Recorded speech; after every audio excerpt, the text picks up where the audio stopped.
Oh, smoking it out here in this room with the Palo Santo. I'm feeling jacked to the tits. Are you ready? Morning. The Palo Alto is what I called it. Yeah, the Palo Alto, the Silicon Valley. Explain the pyramid, the black pyramid with this large black pyramid that we have in the middle. Oh, you're talking about this giant object we have here? Yeah, and what is inside of it? Yeah, so what we have here, and if you know anything about piezoelectricity, what that's saying is if you put certain material substances right under a force or pressure, it creates an electric charge. Pretty cool, right? So this is a 99.99% 100 micron filament iron that is here laid into a very specific compound resin.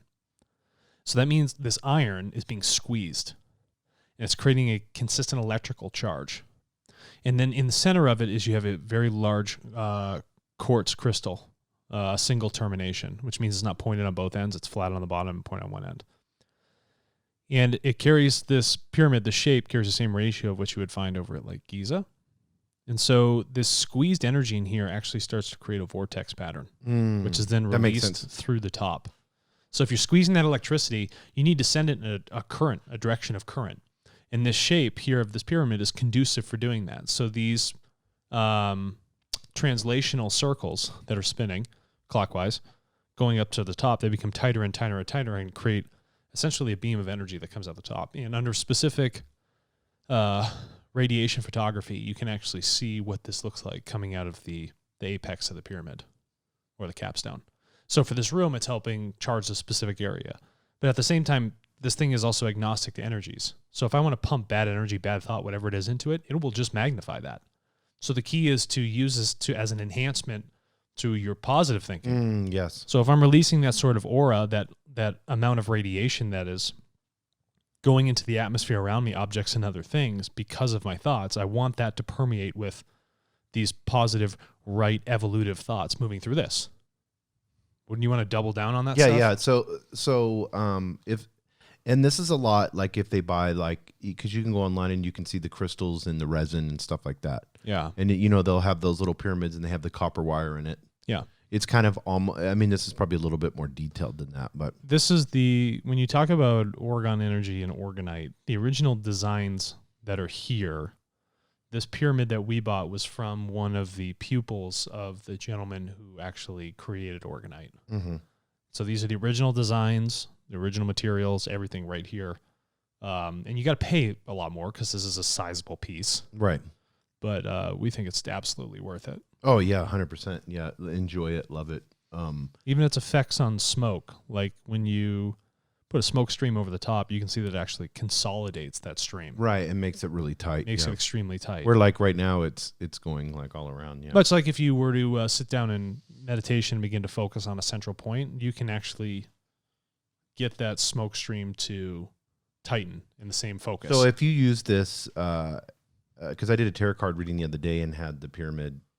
So that energy, if you focus that, so if somebody's sitting here and they have negative energy, mm-hmm. and I'm trying to exude positive energy, and then I'm giving them a reading or whatever, yeah. it's going to take all that. It's going to take that polarity. All of it. And it's just smashing into it. Yeah. It's called the boomerang effect. So if I am going to, what happens when you throw a boomerang? Or cause and effect. Yeah, or cause and effect. But I like the boomerang one. Right. So what happens when you throw a boomerang? Oh, it takes a little bit of elevation, and then as it gets that elevation, it creates that energy to come back. Oh, that's correct. Yeah. So it goes out, it's catching things on the way. Right. Building momentum with its design. It's going to reach a maximum of altitude and then come back to you even faster than when you found it. Right. So it means this has twice the amount of energy. Right. So if my thought acts as a boomerang and I bomb that thing out there, if it's a negative thought, that thing's going to come right back around at twice the speed with just as much negativity, if not more. Okay. So it's when you have items like this, whether they're crystals or think like this pyramid that we purchased, it's very, very important that you meditate or check yourself because you don't want to come in here. But you come in here with bad vibes. Yeah. So I have a computer right here, and if I'm like doing digital marketing or something and yelling and screaming at the screen, I need to check myself, Alex, is what you're saying. Yeah. People might find it, they'll understand as people that work in offices. You start to get frustrated on a computer with a piece of technology, and then starts to fail even more. Yes. You ever get that? Yeah. It's not fucking working. It's not moving Right. quick enough for you. And it just starts to progress. Yes. You are boomeranging out this energy. The computer's nothing but silicon dioxide. All of its microprocessors, quartz, crystal, just like your body. So everything you're bombing out with your brain that you're thinking through your consciousness is slamming into this thing. So if it's not working, you become frustrated. It's going to create hindrances in the software. They have great games you can play online where they use random number generators, and you consciously try to think to move the random number generator in a different direction. And that's representative of like a butterfly flying on the screen. You have to continue to concentrate as hard as you can to move out of the likely statistical, the statistical value that should be hit on a random number, and keep the butterfly in the screen moving up. They have really cool stuff like that. But that's your thoughts are legitimately affecting those probabilities. Our thoughts create our action, but it's more than just our action. They create the world that we live in. Right. And if you look in the mirror and you're unhappy with what you see, well, then you need to redefine your thought process. Do you not? Yeah, and that so you're telling me that would be the key or the catalyst for change. That is the only catalyst for change. The most powerful tool in this world, in this material world here, is thought. It changes everything. It's the basis for everything. It's the thing that allows you to move your legs, or think if you look good or look bad, or decide if you want to criticize or not criticize, or accept nature for what it is. It's the thing that determines the stabilization of your brain, your body, and all those other things. You know, if I want to make a conscious effort through my thoughts to walk around bare feet so that I'm massaging the nerve endings that all, bind in the bottom of my feet and helps, my entire system, well, that's a choice I have to make. If I want to change the way I eat, that's a choice for me to make. If I want to change how the world works along with other people, we all need to make that choice. But the choice doesn't happen without thought first. Thought is that most powerful tool. It's the thing that allows you to decide for yourself your own power, your own free will. It gives you the ability to have contemplation, self-reflection, introspection. Thought is that thing. And what happens on the inside of you is exactly mirrored on the outside to the material world. So your thoughts legitimately define all of these things. Every single one of them. Yeah, and you have do you still have the other book in front of you? I have two books here in front of me. Mr. Young. Yeah, I have The Undiscovered Self by Carl Jung. Because this goes right into what we're talking about right now. You had read something earlier. Yeah, and so I guess I'll go into that. And this is not what the episode is about, but I will talk about this. So the book's called The Undiscovered Self by Carl Jung, C.G. Jung. And there's a quote here, page 59. It says, "The infantile dream state of the mass man is so unrealistic that he never thinks to ask who is paying for this paradise." So let's break that down first. The infantile dream. You're walking around, sleepwalking. Your eyes are not really open. You're not truly aware. You're not really thinking with any true cognition. There's no realization happening. It's just kind of slumbering around, and it's like the wind's just throwing you around, and you really have no control over your life. It's like throwing seeds up in the wind. Yeah, or a dead body that's been cremated. Right. Yeah. It's going to go with the wind. Yeah. So, and it's so unrealistic that he never thinks to ask who's paying for this paradise. So the concept of this is this double negative. You think it's a paradise only because you're so unknowing. And you don't realize what you're giving up, what you're actually paying for this world that is a complete lack of thought. Yes. A complete delusion, a total lack of reality. You're paying the price of your life and your free will. You're paying the price of slavery and giving that power to other individuals. And that's when he expands upon this. And he says, the balancing of accounts is left to a higher political or social authority because you don't take the power upon yourself. And so those other people that are aware, that sit in these social authorities that you've put them into. I like to use the word accounts because if you think of it that way, he like talks old about school. He didn't even lose his initial metaphor of who's paying for this paradise. Yeah, exactly. If he's talking about payment, right? Right. The balancing of accounts. There has to be balance. So if you're so out of whack not paying attention, somebody has to come in and fill in all the attention that's been lost. So that becomes a very powerful authority at that point. And that's when he says the balancing of accounts is left to higher political or social authority, which welcomes the task. They're like, absolutely, we will come in and do this for you. For its power is thereby increased. And the more power it has, the weaker and more helpless the individual becomes. So the more you sleepwalk, the more you do not realize the deepest, most truthful mystery science in all of creation, and that is the power of thought. The more you give up your power to others, to authorities, to control your destiny. Giving up your free will. Right? You give up that free will. You become even further delusioned. You become sick in your mind, which then immediately translates to sickness of body. And if you have groups of people do that, then you have an entire population of people that are diseased. Does that make sense? Yeah, that makes 100%. All right. Yeah, I hope that was clear. Yeah. So, and then we're going to get into, we talked about this, we're going to get into some Carl Jung stuff because we know he was enlightened. He was definitely such a sharp, articulate, realistic thinker. Mm-hmm. Very observational. And it's not like he got into the Freudian stuff where it's like, it's all about the polarities of sex and this, you know. It's not about that. It's truly a realism of thinking. Well, everything that I've been reading about him, it plays into creational laws very easily. I mean, he just nails it. Like whenever you look at, it's because it's a very evolutionary, rational thought process, without having any type of extra. What do you call that when a philosopher puts like they're like, whether it's overly optimistic or it's super negative? He doesn't do that. He stays like on this linear road. That's because of logic. He doesn't have to overdo it. Yeah, exactly. He doesn't have to oversell. He's not being romantic. No, he's not flowery romantic about it. Nothing.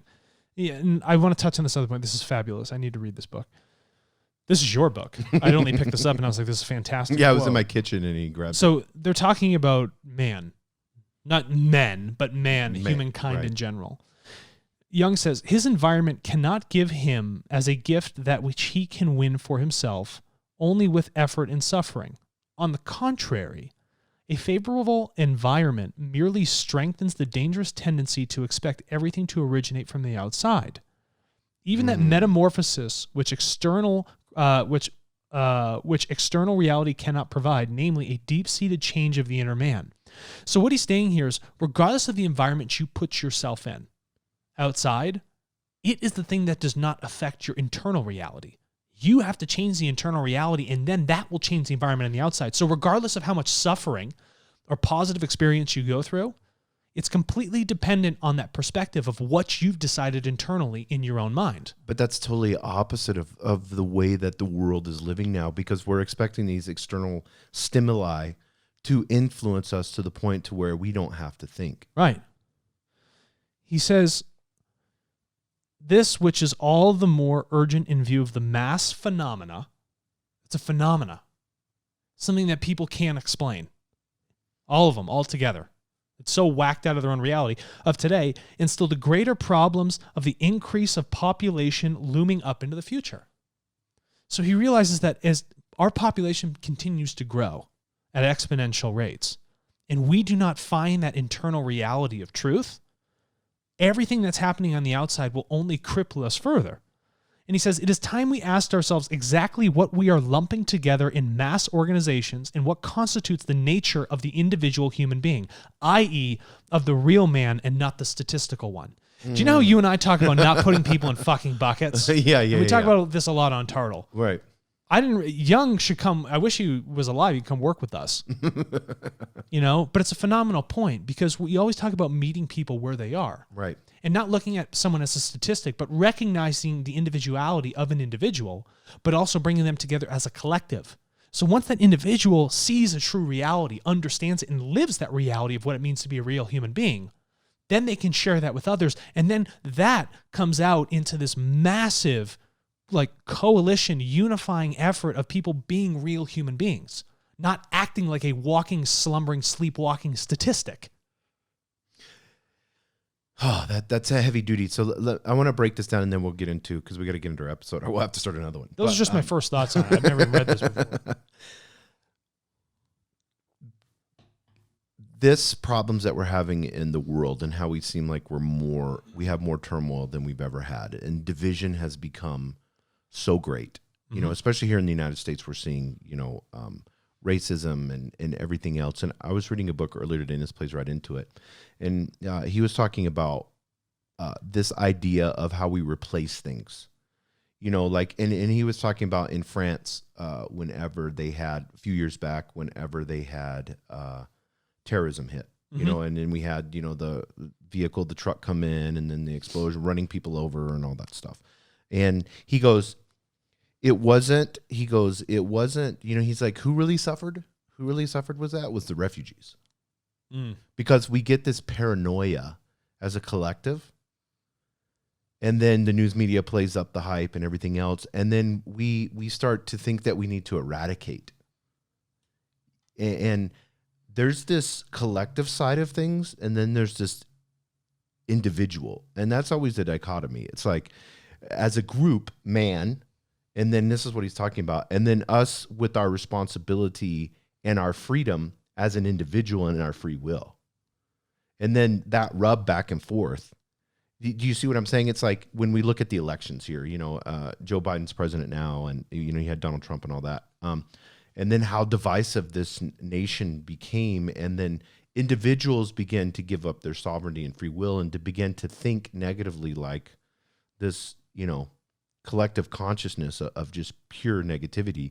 We're to the point of family members would not talk to each other. Right. So whenever you look at, and this is my thought process, and this is where thought becomes so important, is whenever you look at you as an individual, and then giving up your sovereignty to this collective. And right now we're experiencing this with woke culture and everything. And he talked about that. He goes, we replaced terrorism. Now we're at the point where, as a collective, we're looking at, you know, who can we cancel? Who can this happen? Or they gave it up to a social authority. Yes, There's this social idea of cancel culture, right? Yeah. And people just think this idea they can just plug and play history. Remove this, put this in its place. It happened. Understand that it happened. Do not erase it. Integrate with it. Otherwise, nothing is to be learned if you remove it from this planet. That's why I told everybody that, it's like, you would have no art. Ferdinand Porsche. Yeah. Are we going to eliminate Porsches? Do you know we need to like cancel Porsches? Yeah. The dude was high up in the Nazi. What about Volkswagens? Yes. We got to get rid of the people's car. The people, he made Volkswagen for the people. Hitler told him. Should we remove all that commissioned stuff? Him. Just get rid of it? What about BMWs? Yeah, Bavarian Motorworks? Yeah. Your Breville coffee maker? Should we get rid of all that shit? Yeah, those high-end appliances, the German high-end appliances. I forgot the name of them. Yeah, but, should we remove that? Kolsch or Bosch. Yeah. Bosch. Yeah, Bosch. Yeah. Should we just eradicate that stuff? You know? But I want us to speak to this before we get Should we not episode. use rubber tires on cars because it was a huge part of imperialism? Just get rid of that altogether? Well, even now, every time you buy a tire, what are you doing? You're giving money to the French. But what are you doing to all the forests? You're just totally lopping down forests all over, like especially in Cambodia, Vietnam, all those places where the rubber trees are growing. Then demanding that the tires are cheaper and cheaper and cheaper. So when I go to Costco and I buy a tire for my vehicle, I'm lopping down rainforests. Yeah. What a joke that we're still using rubber. Oh, yeah. That's your best option? It hasn't. It's like toilets and tires haven't changed in how many years? But you want to say no one's doing anything about it. No. That's here's the question. tire companies are the social authority on transportation. Mm-hmm. And you're walking around in fucking sleep. You're slumbering around, not realizing how much you're killing the planet. Every time you throw a new set of tires on the car, every time you do a burnout in your vehicle and you waste those things down, you're that much quicker to having to replace it. To then asking that system to continue to support these bad practices is already taking on. So this system supporting bad practices, we're facing this. How does thought play into that in an individual? The guy that's burning out the rubber on his tires, has he considered where the tires came from? No. Did he stop for a moment to think? Mm-mm. No. Did he think about the supply chain, logistics, how they got there, how they put on the car, the work that went into dimensioning that thing on the specific rim? The testing, how many trees went into it before that rubber got vulcanized? How much labor in that country had to be used just to cut that stuff down? How many natural species were eradicated just so he can do a burnout with his car to look cool in front of his friends? Has he thought about it? No. This is why thinking is so important. We think maybe sometimes so short-sightedly. We never think anything through to the end. If you begin to think things through to the end, It changes every action that you have. And I would ask people to start to think their life all the way through to the end. What does your death look like? Because that will help you define what decisions you make right now as a human being. Mm-hmm. Whether you choose to act like a human being or act like a godless fucking savage that doesn't think about anything. That's racist, chauvinistic, puts people down, hierarchical, non-empathetic. That's not what a human being is. You can be an individual. You can have your wants and needs, but you have to think things through. So Carl Jung talks about this, and you just read it, and I thought this was really interesting when he talks about giving things externally. Yeah. So you're talking about taking responsibility for yourself. Yeah. And thinking things through and having this macro and micro view of the systems that you interact with daily. Whenever you look at it externally, because I would say majority of people, I would say including myself, maybe like 10 years ago, I wasn't thinking like that. What creates the awakening? How does somebody that's sitting here listening to this right now and they're like, I know what's good. I want to move in that direction. I'm just stuck or confused. I think that's where most people are at. I think people have good intentions. Mm-hmm. They just got it caught up in the moment to burn the tires. You know what I mean? You just have to. It's simple for me to think about it like this, and I know it's difficult, but you have to then ask the root question. Everything's a root cause analysis. I was a pretty good consultant because I did root cause analysis on just about everything. I saw what the issues were in factories, and that means I didn't have to lay off people, labor their jobs, like essentially ruin their lives to make factories more efficient and cost savings, right? When you think about your life or the things you do, or you say, well, I am a little confused. Ask the question, why are you confused? See how many steps deeper you can go asking that question until it gets to the absolute bottom, the root cause, the deepest trenches of your consciousness, where those roots have seated themselves into the subconscious. Mm-hmm. You need to continue to ask, move the dirt away, see what it is that is confusing it, preventing the nutrients from flowing up. You have to go through that. And I know it does sound easy, but it's a practice. It's a daily practice. It's a daily practice. You'd hope that these things would happen immediately, but they don't. But self-awareness is like a muscle. When it's the same as when you're working out. It grows. It takes time. It takes time, but it will grow. You will notice if you start having this thought processes like this, you will notice a year from now, you're like so quick. It'll be so quick where you'll be like, nah, I don't think I should do that, or you know what? I don't think that's the best way that I'm going to spend my energy right now. You begin to know yourself. Yes, yeah. And then this becomes a phenomenal filter against bullshit, untruth, negative energies. It allows you to actually manage your life. Yes. You become the emperor of yourself. And you haven't been that, ever.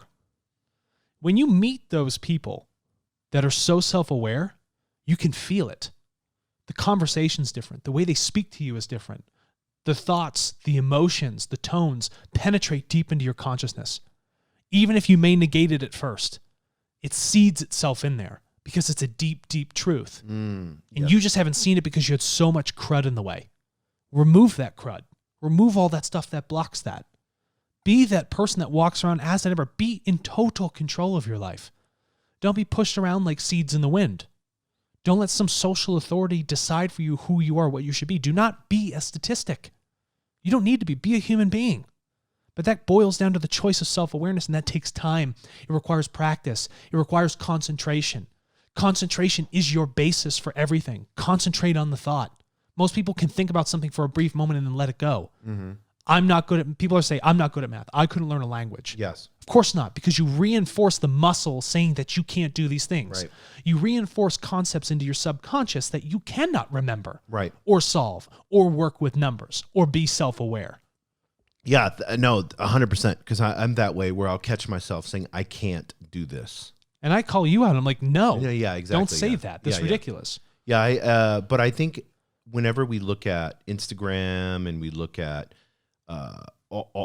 celebrities, and we see all this, privilege that we have in the world nowadays.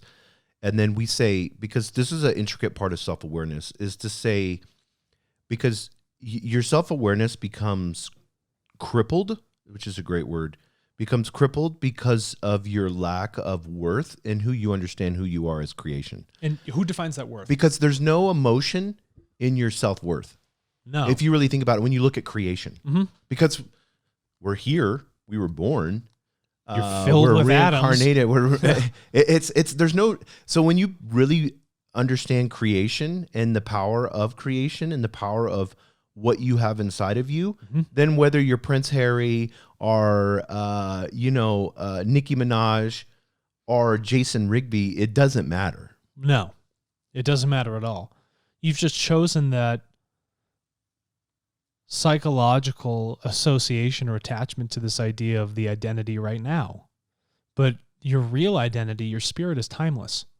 But you've chosen to ignore it for so long. You haven't taken on that self-awareness. You haven't seen the connection between the material and the spirit at all. It's been completely ignored. You feel it. Right. And when you do feel it, you wonder what it is. But then you never concentrate on that feeling, and it passes. I think because a lot of people have such negative thought patterns, and they have such negative view of themselves. And I see this a lot when I talk to people and you start getting to the root of it. They feel like they're powerless. And he talked about that, the external. Yes. There's this powerless feeling. So it's like, how can I even be self-aware? Because this is a great word, I don't even have control of myself. Why don't you have control of yourself? Because you haven't decided to be in control. It's as simple as that. I think and you've hit on this a lot. I think it's having balls, enough to take responsibility. Like to say, do I want to be responsible fuck this for my shit emotion? all around me? This is my life. Fuck all this influence, because that's what it is. This negative influence that's around me. Correct. This family member, whatever it may be. This is my life. I'm taking control of me. This is not me being selfish, because people think that too. Yeah, my thoughts, my emotions. That's not selfishness. Mm-mm. You having a surety in self, and to be of that self, does not define selfishness. Mm-mm. That is not selfishness. Selfishness is like, I don't care about other people's emotions. This is only about me. But as you know yourself more, you become more truthful for others. And I think that's the first step to becoming self-aware. And I think this will help a lot of people is start working on yourself first. Like in the sense of understanding self in quotation marks. Yeah. And if you need an example, if you're having a good day and you go to have a conversation with somebody, you're going to brighten their day. Mm-hmm. Walk around like a gleaming, glowing sun. Or like you said, with the computer being silicone and crystals. Yeah. And it starts going bad because you're bad. Yeah, because you're having these negative thoughts. Yeah. You're going to slow everything down, and it's just not going to work. Right. The system around you will begin to cripple. Just call your negative bullshit out. It's really simple. That's a great way of being self-aware. It sounds so simple, but it's true. Say, this is stupid. Why do I have so much emotion now towards this bullshit? Yeah. Okay. Rewire, remap. Your brain's great at that. It loves that. It wants it. Yeah. It wants to be evolutive and progressive.